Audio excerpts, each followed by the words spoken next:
اعوذ باللہ من الشیطان الرجیم بسم اللہ الرحمن الرحیم۔ داستان ایمان فروشوں کی، قسط نمبر 5۔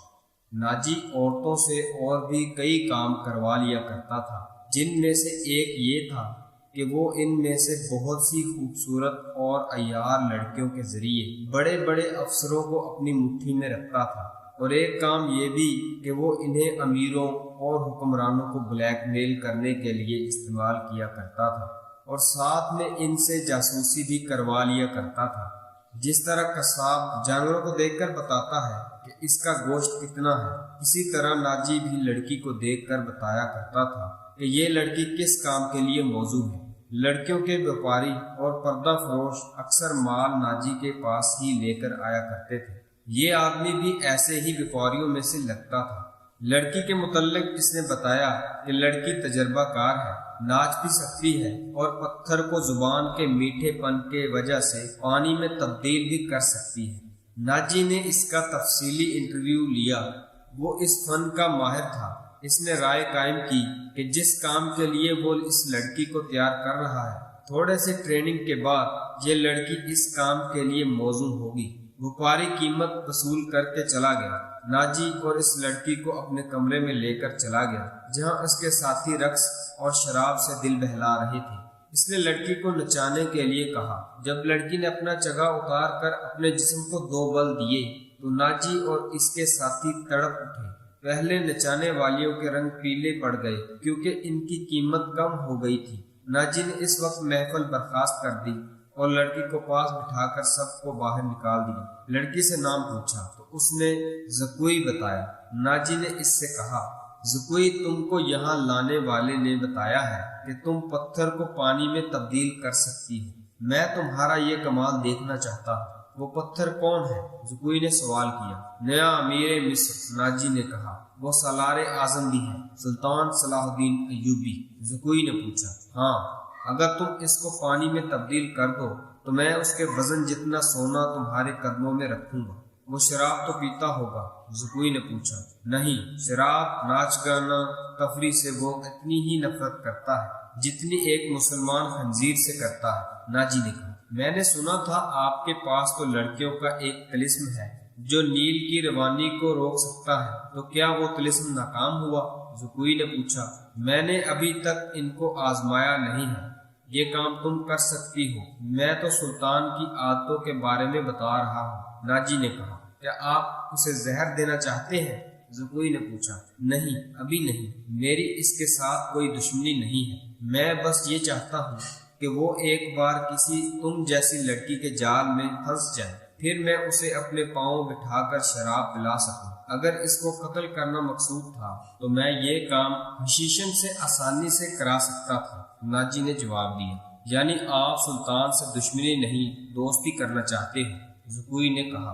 اتنا برجستہ جملہ سن کر ناجی لڑکی کو چند لمحے غور سے دیکھتا رہا۔ لڑکی اس کی توقع سے زیادہ ذہین تھی۔ ہاں زکوئی، ناجی نے اس کے نرم و ملائم بالوں پر ہاتھ پھیرتے ہوئے کہا، میں اس کے ساتھ دوستی کرنا چاہتا ہوں، ایسی دوستی کہ وہ میرا ہم نوا اور ہم پیالہ بن جائے۔ آگے میں جانتا ہوں کہ مجھے اس سے کیا کام لینا ہے، ناجی نے کہا، اور ذرا سوچ کر بولا، لیکن میں تمہیں یہ بھی بتا دوں کہ ایک جادو سلطان کے ہاتھوں میں بھی ہے۔ اگر تمہارے حسن پر اس کے ہاتھ کا جادو چل گیا تو میں تمہیں زندہ نہیں چھوڑوں گا۔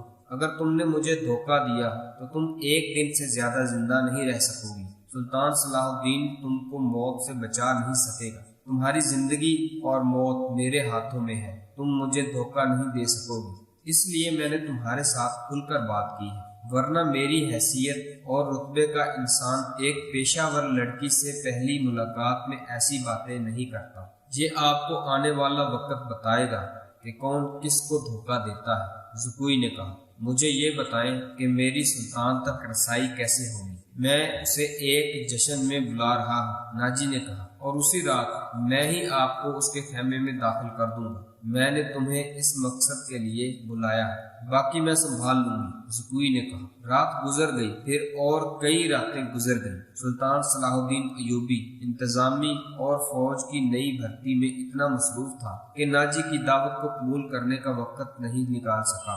علی بن سفیان نے سلطان صلاح الدین ایوبی کو ناجی کے مطابق جو رپورٹ دی تھی اس نے سلطان کو پریشان کر دیا تھا۔ سلطان نے علی سے کہا، اس کا مطلب یہ ہے کہ ناجی صلیبیوں سے بھی زیادہ خطرناک ہے، یہ سانپ ہے جیسے مصر کی عمارات آستین میں پار رہی ہیں۔ علی بن سفیان نے ناجی کی تخریب کاری کی تفصیل بتانا شروع کر دی کہ ناجی نے کس طرح بڑے بڑے عہدیداروں کو ہاتھ میں لیا اور انتظامیہ میں منمانی کرتا رہا، اور کہا، اور جس سوڈانی سپاہ کا وہ سپاہ سالار ہے وہ ہماری بجائے ناجی کی وفادار ہے۔ کیا آپ اس کا کوئی علاج سوچ سکتے ہیں؟ صرف سوچ ہی نہیں سکتا، علاج شروع بھی کر چکا ہوں۔ مصر سے جو سپاہ بھرتی کیے ہیں وہ سوڈانی باڈی گارڈز میں گڈ کر دوں گا، پھر یہ فوج نہ سوڈانی ہوگی اور نہ مصری۔ ناجی کی یہ طاقت بکھر کر ہماری فوج میں جذب ہو جائے گی۔ ناجی کو میں اس کے اصل ٹھکانے پر لے آؤں گا، سلطان صلاح الدین ایوبی نے کہا، اور میں یہ وثوق سے کہہ سکتا ہوں کہ ناجی نے صلیبیوں کے ساتھ بھی گٹھ جوڑ رکھا ہے۔ علی بن سفیان نے کہا، آپ ملت اسلامیہ کو ایک مضبوط مرکز پر لا کر اسلام کو وسعت دینا چاہتے ہیں، مگر ناجی آپ کے خوابوں کو دیوانے کا خواب بتا رہا ہے۔ تم اس سلسلے میں کیا کر رہے ہو؟ سلطان صلاح الدین ایوبی نے کہا، یہ مجھ پر چھوڑ دیں۔ علی نے کہا، میں جو کروں گا وہ آپ کو ساتھ ساتھ بتاتا رہوں گا، آپ مطمئن رہیں۔ میں نے اس کو جاسوسوں کی ایسی دیوار میں چن دیا ہے جس کی آنکھیں بھی ہیں، کان بھی، اور یہ دیوار متحرک بھی ہے۔ یوں سمجھ لے کہ میں نے اس کو اپنے جاسوسی کے قلعے میں قید کر لیا ہے۔ سلطان صلاح الدین ایوبی کو علی بن سفیان پر اس قدر بھروسہ تھا کہ اس نے علی سے اس کی درپردہ کارروائی کی تفصیل نہ پوچھی۔ علی نے سلطان سے پوچھا، معلوم ہوا ہے وہ آپ کو جشن پر بلانا چاہتا ہے، اگر یہ ٹھیک بات ہے تو اس کی دعوت اس وقت قبول کر لیں جب میں آپ کو کہوں گا۔ ایوبی اٹھا اور اپنے ہاتھ پیچھے کر کے ٹہلنے لگا۔ اس کی آہ نکلی، وہ رک گیا اور بولا، بن سفیان، زندگی اور موت اللہ کے ہاتھ میں ہے۔ مقصد زندگی سے بہتر نہیں کہ انسان پیدا ہوتے ہی مر جائے۔ کبھی کبھی یہ بات دماغ میں آتی ہے کہ وہ لوگ کتنے خوش نصیب ہیں جن کی قومی حس مردہ ہو چکی ہے اور جن کا کوئی کردار نہیں ہوتا، بڑے مزے سے جیتے ہیں اور اپنی آئی پر مر جاتے ہیں۔ وہ بد نصیب ہے امیر محترم، علی بن سفیان نے کہا۔ ہاں بن سفیان، میں جب انہیں خوش نصیب کہتا ہوں تو پتہ نہیں کون میرے کانوں میں یہ بات ڈال دیتا ہے کہ جو تم نے کہی، مگر سوچتا ہوں کہ اگر ہم نے تاریخ کا دھارا اس موڑ پر نہ بدلا تو ملت اسلامیہ صحراؤں وادیوں میں گم ہو جائے گا۔ ملت کے خلاف 3 حصوں میں تقسیم ہوگی۔ امیر منمانی کر رہے ہیں اور صلیبیوں کا اعلی کار بن رہے ہیں۔ مجھے اس بات کا ڈر ہے کہ اگر مسلمان زندہ بھی رہے تو وہ ہمیشہ صلیبیوں کے غلام اور اعلی کار بنیں گے۔ وہ اسی پر خوش ہوں گے کہ وہ زندہ ہیں، مگر قوم کی حیثیت سے وہ مردہ ہوں گے۔ ذرا نقشہ دیکھو علی، آدھی صدی میں ہماری سلطنت کا نقشہ کتنا سکڑ کر رہ گیا ہے۔ وہ خاموش ہو گیا اور ٹہلنے لگا اور پھر سے جھٹک کر علی کو دیکھنے